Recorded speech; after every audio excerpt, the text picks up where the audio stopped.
মুখ্যমন্ত্রী শুভেন্দু অধিকারী গত 9 তারিখে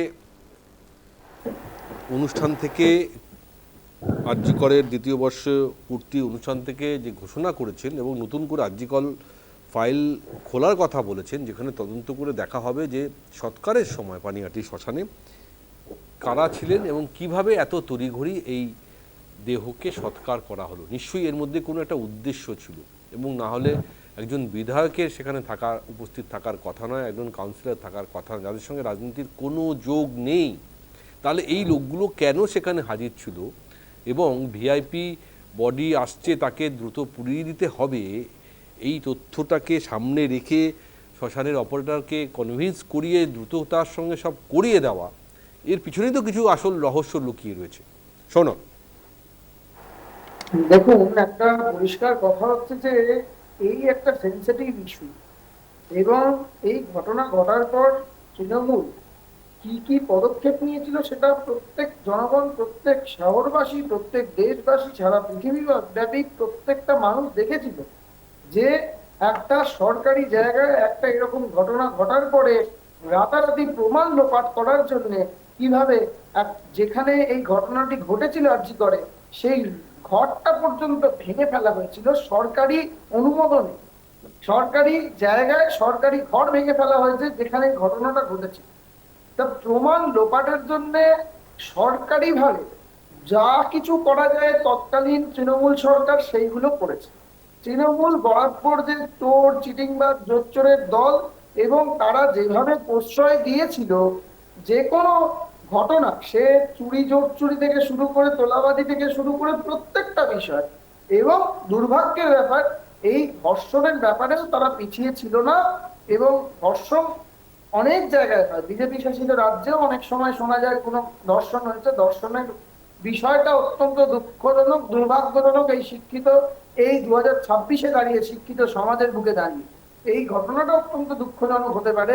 কিন্তু ধর্ষণ হওয়ার পর কোন রাজ্যের মুখ্যমন্ত্রীর অনুমোদনে, সরকারি হস্তক্ষেপে এইরকম ভাবে একটা প্ল্যান্ড মার্ডার, এটা অত্যন্ত ভয়ঙ্কর ছিল। এবং তার উত্তর যথাযথভাবে সাধারণ মানুষ কিন্তু দিয়েছে ভোট বাক্সে।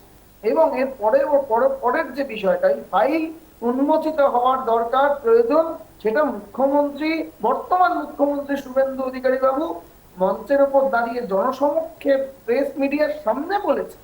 এবং এইটা আমাদের বরাবর বক্তব্য, যারা দোষী, এখানে তো এরকম বিষয় নেই, বিজেপির তো এখানে কোনো বিষয় নেই যে দোষীরা শাস্তি পেলে বিজেপির কোনো সমস্যা হবে না।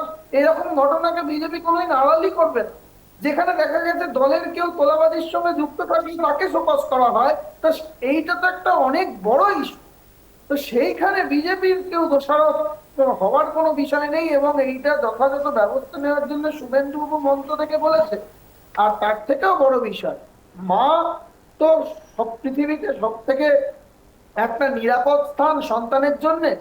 তো তার মাকে পানিহাটি থেকে ভারতীয় জনতা পার্টি নিজের টিকিট দিয়ে একটি পাওয়ারফুল পার্সন বা পাওয়ারফুল ওমেন তাকে বানিয়েছে।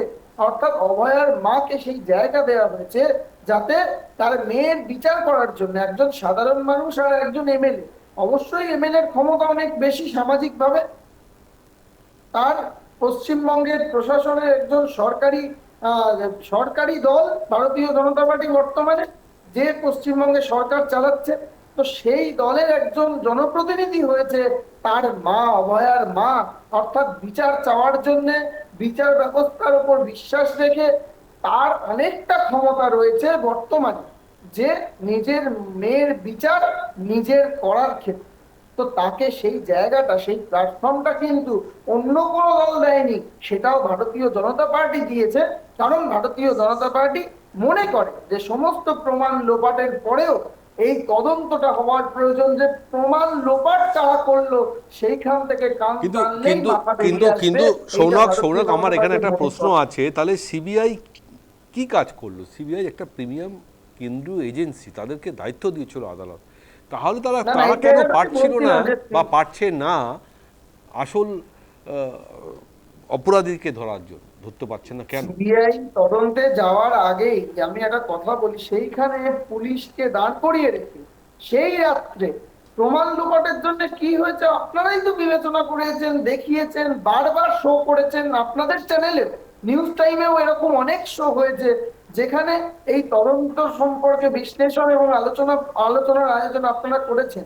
তো এইখানে তদন্তভার সিবিআই এর হাতে যাওয়ার আগে পর্যন্ত কিভাবে ম্যানিপুলেশন করেছে এই তৃণমূল কংগ্রেস, যতদিন ক্ষমতায় ছিল কিভাবে বিষয়টাকে চেপেছে এবং বিষয়টাকে যাতে জনসমক্ষে না এসে যায়। কারণ একটা ধর্ষণের বিষয়কে জনসমক্ষে আনতে গেলে তৃণমূল এর পেছনে পেছনে কেন কেন এই খুন এবং ধর্ষণের ঘটনা ঘটেছিল এই কেঁচো করতে গিয়ে কেউটে সাপ যদি বেরিয়ে আসে সেই ভয় থেকে, সেই কারণে যে যথাযথ দোষী, যে সঠিক যার শাস্তি হওয়ার দরকার ছিল, দিনের পর দিন তাকে আড়াল করে গেছে। এটা তো অস্বীকারের কোনো জায়গা নেই। এই সেন্সিটিভ ইস্যু নিয়ে দিনের পর দিন যে তৃণমূল কংগ্রেস যা করেছে, আজকে আমরা এই কদিন আগেই দেখলাম একটি ধর্ষণের ঘটনা এই পশ্চিমবঙ্গের বুকে ঘটেছিল একজন বাচ্চা মেয়ের ক্ষেত্রে।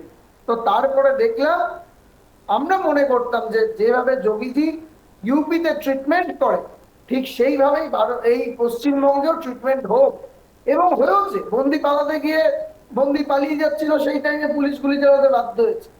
তো এইরকম ঘটনা, যে দোষী তাকে খুঁজে পেলে একদম যোগীজি স্টাইলে শুভেন্দু বাবুও পশ্চিমবঙ্গে একই অ্যাকশন নেবে বলে আমাদের পূর্ণ আস্থা এবং বিশ্বাস।